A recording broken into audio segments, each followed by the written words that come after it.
I'm Dave from TVR Creators, and in this particular video I want to show you how I light my videos, give you some lighting tips and make it easy and simple.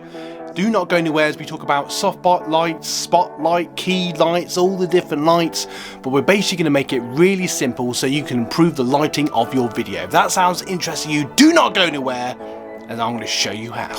Now I'm just going to take you around the studio now and show you the different lights that I use. I actually have two of these softbox lights. They're very cheap.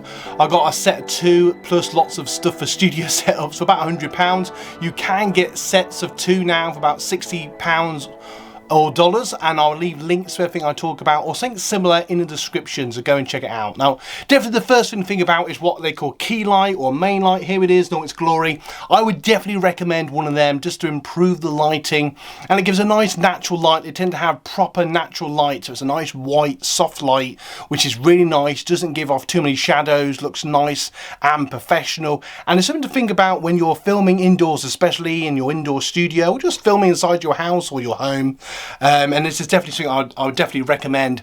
And something I actually do, you can probably see, I actually have this reflected off the light to have like a white wall, and I have the light just bouncing softly off the wall because it's a small room. I don't want the light to be too harsh on my face, and I just want to give a nice natural light which looks really nice. Now something else you can do is we come down here now, we just take you down to this nice lighting.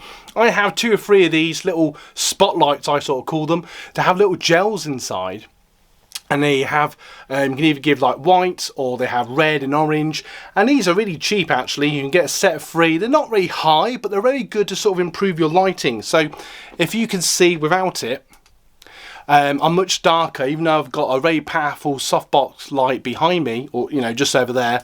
But as soon as you turn it on, it just fills up the face, and you can use the pure white. I like to use blue just because it gives a bit of contrast to my face, makes the image look a bit more interesting, as you can see on the screen now, and improves your lighting. Now something else to think about, you can have one or two of these around, and I'd play around depending on how your room is set up. But if you've got glasses, I definitely wouldn't have any light shining on your face, otherwise you'd get this, hang on, you'll get this sort of, I don't know if you can see that, you'll get this like, there you go, you get this like horrible reflection in your lenses, you can probably see, and it's just not really nice. The camera doesn't like the light keep changing. There we go, we're back in a room. But that's definitely something I recommend. So nice key light, a nice little secondary light just to fill out the dark spots of your face or body. If you're getting value so far, don't forget to like and subscribe, but why not buy us a coffee? And that helps everything we do here on the channel. Now last little thing to think about is you can use, I've used none of these spotlights, I've actually used the red, I don't know if you can see that, there it is, and that's just reflecting off the wall there, and you can see it just makes the backdrop look a bit more interesting. You probably see this on sort of mainly content creators who do a lot of gaming, that sort of thing. It just makes the background look a bit more interesting, maybe highlights objects you got in the background, have it sort of soft, not too bright, but I just find it just makes the backdrop just look a bit more interesting for you guys that are watching. Now obviously if you have any more questions or any particular lights, you might, what about ring lights? I do actually have a ring light, it's hanging up there somewhere. You can use one of them. Again, if you've got glasses like me, don't have it facing you, have it sort of side or sort of at an angle, and sort of playing around with the angle of the light. And if you're filming outside, just bear in mind where the sun is. If you've got the sun shining directly in your face, you're probably going to be squinting, you can't see what you're doing. So maybe just turn the camera around, sort of like that, and you can see, you'll get a nice sort of natural light. Or if you're filming indoors and you want the natural light, you can just use the window, that sort of thing. But just bear in mind again, you know, if it's not too bright, you might still need a softbox light or some sort of light to back it up.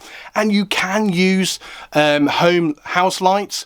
But just bear in mind that the light they give off isn't always the best unless you've got spotlights. If you've got anywhere in the house that has spotlights, they do tend to give the nicest light, which cameras do tend to like.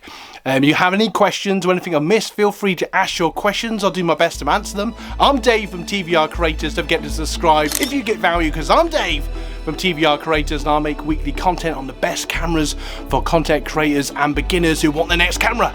If that sounds interesting to you, don't forget to like and subscribe, and do not go anywhere, because in the moment, no, we're going to get a bit of darkness now. In a moment, I'll leave you two end cards. They're going to bring you even more value. Thank you so much for watching. I'll see you in the next video. See you soon. Why? Because you guys rock.